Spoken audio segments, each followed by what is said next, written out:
Untuk perkembangan terkini, banjir di Terengganu terus berlintas langsung bersama Wakil Esra Awani Terengganu, Nur Fazlizai Ali. Silakan Fazlizai. Baik, terima kasih Hafizi di Bukit Kewangan. Keadaan banjir di Terengganu pada ketika ini masih bertahan walaupun terdapat sedikit penurunan jumlah mangsa yang terjejas berbanding lebih 8,000 yang dipindahkan pada malam tadi. Sehingga hari ini juga sebanyak 4 daerah di negeri Terengganu ini masih dilanda banjir.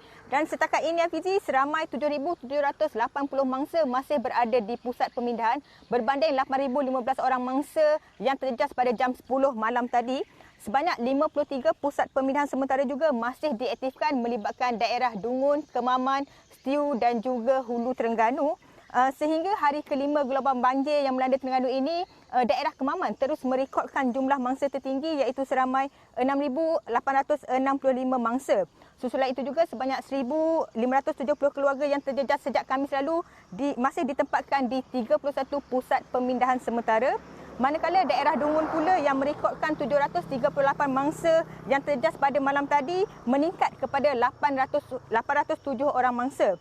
Sebanyak 18 PPS juga masih diaktifkan bagi menempatkan 226 buah keluarga yang terjejas. Manakala di Hulu Terengganu seramai 97 mangsa melibatkan 23 keluarga masih berada di PPS. Dalam pada itu, jumlah mangsa di daerah Setiu masih kekal dengan 11 orang mangsa melibatkan 3 keluarga. Baik Hafizi, keadaan cuaca di Terengganu khususnya di Kemaman ketika ini berangsur pulih dan cerah sejak pagi tadi. Jika keadaan cuaca ini berterusan dan tiada lagi fenomena air pasang besar maupun hujan lebat yang melanda, kemungkinan jumlah mangsa banjir yang melanda negeri ini akan terus berkurang. Namun itu bukanlah jaminan kepada penduduk di negeri ini bahawa mereka akan terlepas daripada gelombang-gelombang banjir seterusnya. Kerana bagi masyarakat di negeri Terengganu ini, mereka sekarang ini masih berada dalam edah monsun.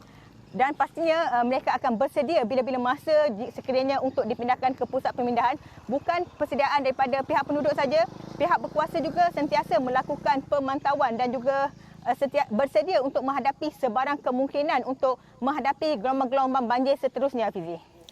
Baik, semalam kita tahu ketegasan daripada Ketua Polis Terengganu sendiri yang mengesyorkan ataupun yang berpendapat orang daripada zon merah tidak digalakkan untuk masuk ke Terengganu. Apa rasionalnya itu? Mungkin dapat diperincikan. Baik Fizi, kita tahu keadaan banjir di Terengganu ini boleh dikatakan agak tinggi dengan jumlah mangsa yang tertinggi direkodkan sebelum ini, dan pastinya NGO atau akan masuk ke kawasan-kawasan terjejas ini untuk memberi bantuan, menghulurkan bekalan makanan dan sebagainya.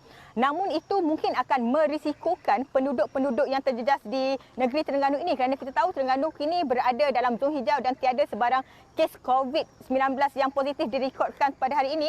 Dan rasionalnya pesanan-pesanan ataupun amaran daripada Ketua Polis itu bagi mengelakkan penularan itu seterusnya mewujudkan kluster-kluster baru khususnya di pusat pemindahan banjir. Selain itu juga Fizi, bagi keluarga-keluarga yang berada di red zone itu juga diingatkan supaya tidak pulang untuk membantu ataupun bimbang dengan keselamatan keluarga mereka yang berada di kawasan-kawasan banjir ini, kerana pihak polis ataupun pihak-pihak berkuasa yang lain sentiasa bersiap sedia dan jumlah kekuatan yang digerakkan untuk menghadapi banjir pada kali ini melebihi 6,000 kekuatan, di mana Ketua Polis Terengganu ini memberi jaminan tahap keselamatan dan mereka juga mencukupi, jumlah yang ada itu mencukupi untuk membantu mangsa-mangsa banjir yang terjejas di negeri Terengganu ini.